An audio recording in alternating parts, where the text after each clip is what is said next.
Introducción al análisis vectorial. Vector. Recordemos que algunas magnitudes físicas, como el tiempo, la temperatura, la masa y la densidad, se pueden describir completamente con un solo número y una unidad. No obstante, en física, muchas otras cantidades importantes están asociadas con una dirección y no pueden describirse completamente con un solo número.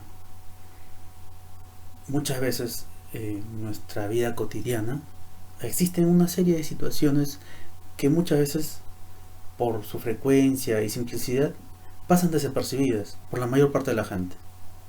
Por ejemplo, la velocidad. Si nos dicen que un auto se desplaza a razón de 60 km por hora, ¿sabremos en qué dirección se mueve? No, ya que falta informar en qué dirección se desplaza. Entonces nos damos cuenta que la velocidad necesita una dirección. O si es que una persona nos dice que está aplicando una fuerza de 20 newton a una mesa, inmediatamente nos damos cuenta que la información está incompleta. Le falta algo. Ese algo es la dirección y el sentido de la fuerza. Pero si nos dicen que la dirección es horizontal y hacia la izquierda, entonces recién tenemos una idea clara de lo que está haciendo dicha fuerza. El vector en física se utiliza para representar magnitudes vectoriales tales como fuerzas, velocidad, aceleración, campo eléctrico, etc. También pueden haber campos magnéticos. Entonces, decimos que el vector es una expresión matemática que gráficamente se representa por un segmento de recta orientado, es decir, por una flecha. Si dibujamos una recta, esta recta nos indicará la dirección a la cual pertenece el vector. Esta recta recibe el nombre de línea de acción. Muy bien, el vector, denotamos al vector con una letra y una flecha en la parte superior. Muy bien, este vector tiene un sentido, el cual nos indica hacia dónde apunta el vector. También el vector tiene una medida. Esta medida se llama módulo, es la magnitud. Vamos a hacer una representación más detallada del vector. Si tenemos el sistema de coordenadas x, y y el punto O, que es el origen de las coordenadas, trazamos una línea que pase por dicho origen de coordenadas. Muy bien, esta sería la línea de acción. Entonces, esta línea de acción está formando un ángulo con el eje X positivo. Este ángulo será el ángulo alfa. Este ángulo alfa nos indica la dirección del vector. Entonces, supongamos que tenemos un vector, ya sea este vector, el vector A. Entonces, dicho vector tiene un origen y tiene un extremo, los cuales nos dicen el sentido del vector. Además, este vector tiene una longitud. Esa longitud es el módulo. Muy bien, entonces el vector tiene tres características. Tiene módulo, tiene dirección y tiene sentido. Veamos primero lo que es el módulo. El módulo es la magnitud del vector e indica el valor numérico de la magnitud vectorial. Se representa por la letra del vector encerrado entre dos barras, o simplemente por la letra del vector.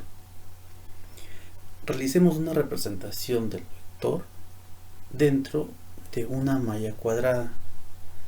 Esta malla consta de 5 cuadrados en la parte inferior, 5 en la parte superior. Es decir, tenemos una malla de 25 cuadraditos.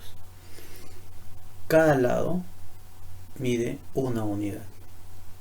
Entonces, grafiquemos nuestro vector. En este caso será el vector A.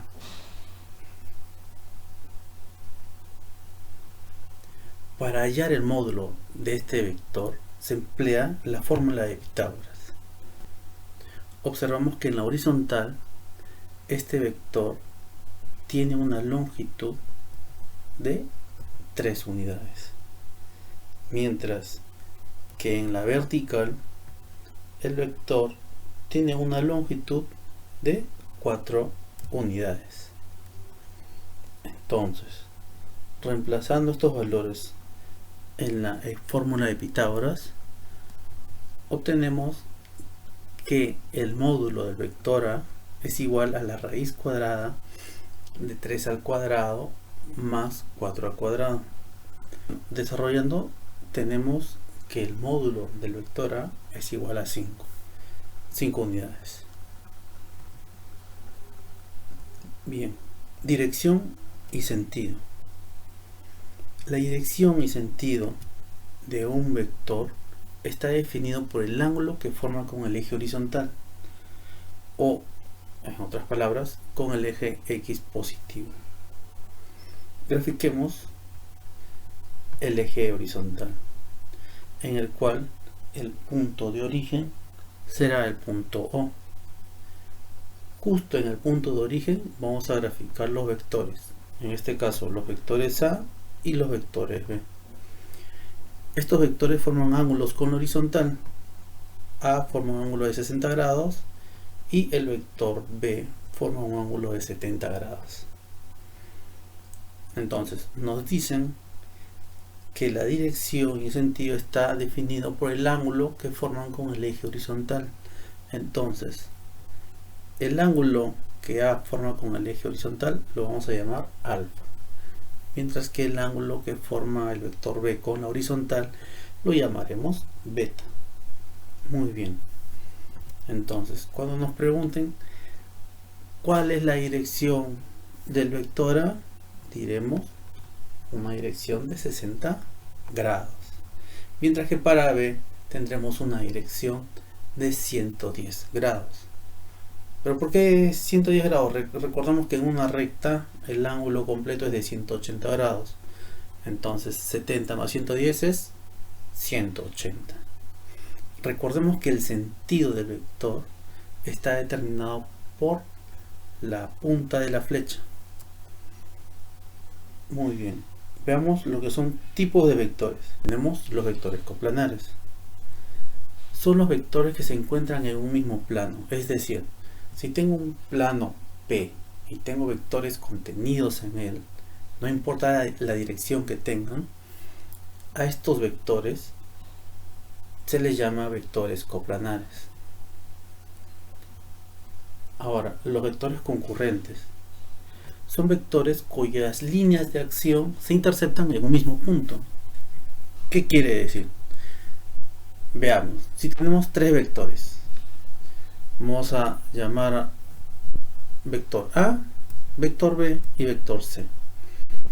Entonces, ahora dibujemos sus líneas de acción del vector A, del vector B y del vector C. Como podemos observar, estas líneas de acción se interceptan en un punto, en el punto O. Como estos vectores se interceptan en un punto, entonces se dice que estos vectores A, B y C son concurrentes. Vectores paralelos son vectores que tienen la misma dirección y el mismo sentido. Es decir, tenemos un vector A y un vector B. Los vectores, su línea de acción son paralelos. Podemos observar que dichos vectores tienen la misma dirección y el mismo sentido. ¿Por qué? Porque la flecha está apuntando hacia la derecha. Entonces decimos que estos vectores son paralelos. Muy bien. Así como hay vectores paralelos, hay vectores antiparalelos. Son vectores que tienen la misma dirección, pero sentido opuesto. Es decir, la flecha apunta hacia el lado contrario. Por ejemplo, en la gráfica, aprovechamos la gráfica. Dibujemos un vector C. Este vector C con respecto a A tienen un sentido opuesto, ya que A está apuntando hacia la derecha y el vector C está apuntando hacia la izquierda. Entonces decimos que los vectores A y C son antiparalelos. Bueno, y lo mismo sería para el vector B. Vectores iguales. Dos o más vectores son iguales si tienen el mismo módulo, dirección y sentido. ¿Qué quiere decir esto? Dibujamos una línea horizontal. Vamos a graficar el vector A y su ángulo de inclinación. Vamos ahora a graficar el vector B y su ángulo de inclinación, en este caso beta. Entonces, estos dos vectores tienen el mismo módulo. ¿Está bien? Tienen el mismo módulo. Tienen el mismo ángulo de inclinación, es decir, alfa es igual a beta. Si es que observamos las flechas, también tienen el mismo sentido. Es decir, el vector A es igual al vector B. Muy bien, igual que en el caso anterior. Así como hay vectores iguales, hay vectores opuestos. Entonces decimos que dos o más vectores son opuestos si tienen el mismo módulo, la misma dirección, pero sentidos opuestos. Es decir, la flecha apunta hacia la dirección opuesta. Grafiquemos un vector. En este caso llamaremos al vector C. Este vector C forma un ángulo θ con la horizontal. Entonces comparemos este vector con el vector A. En principio tienen el mismo módulo, es decir, la longitud de los vectores es la misma. Tienen el mismo ángulo de inclinación, es decir, tienen la misma dirección. Ahora, ¿cuál es la diferencia? Es que tienen sentidos opuestos, es decir, el vector A es igual a menos el vector C.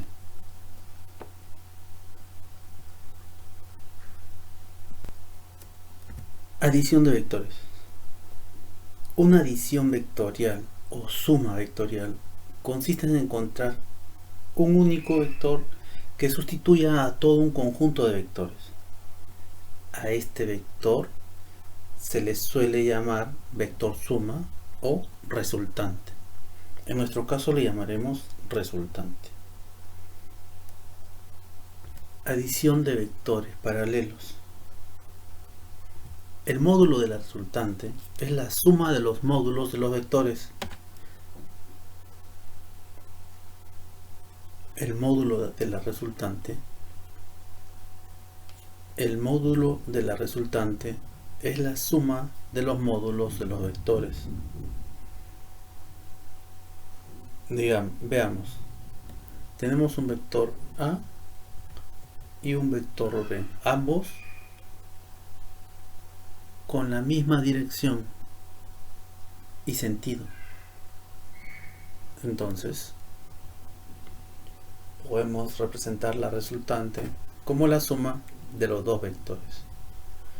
Como dichos vectores tienen la misma dirección y el mismo sentido, entonces el vector va a crecer y el módulo de este vector será representado por la suma de ambos vectores. Recordar que para dos vectores La resultante se conoce como resultante máxima. Y esta resultante mantiene la misma dirección de los vectores. Vectores antiparalelos. El módulo de la resultante es la diferencia de los módulos de los vectores. Veamos. Tengamos un vector A que se dirige hacia la izquierda. Tenemos un vector B que se dirige. Veamos. Tenemos un vector A con dirección a la derecha. Tenemos un vector B con dirección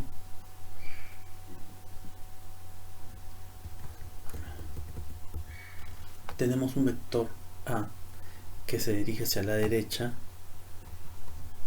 un vector B que se dirige hacia la izquierda. Entonces tenemos dos vectores antiparalelos.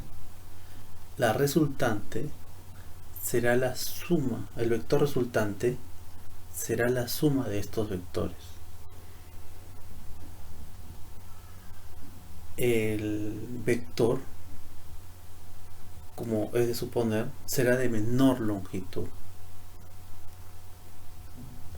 Y el módulo será representado como la diferencia de módulos. En este caso, el módulo de mayor longitud menos el módulo de menor longitud. Recordemos que para dos vectores la resultante es mínima y mantiene el mismo sentido del mayor vector. Es decir, como en el ejemplo, el vector mayor vendría a ser el vector A. Entonces, por ese motivo, el vector resultante también tiene la dirección, el sentido del vector A. Tengamos en cuenta esto porque en algunos problemas les pueden pedir: tenemos dos vectores cuya resultante es máxima. Ah, ya, me está hablando de la suma. Es decir, que tienen la misma dirección, el mismo sentido. Es decir, vectores paralelos.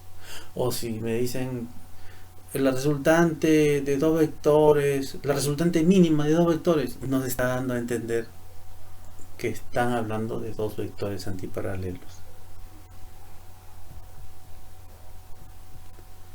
Vectores perpendiculares. En este caso, estos vectores, la resultante se obtiene aplicando el teorema de Pitágoras. Dibujemos dos vectores. El vector A será perpendicular al vector B. Tengamos en cuenta que el punto de origen de cada vector va a coincidir en un punto, ¿sí? Desde un mismo punto se dibujan los dos vectores. Entonces ahora completamos el rectángulo, porque al ser perpendiculares podemos formar un rectángulo.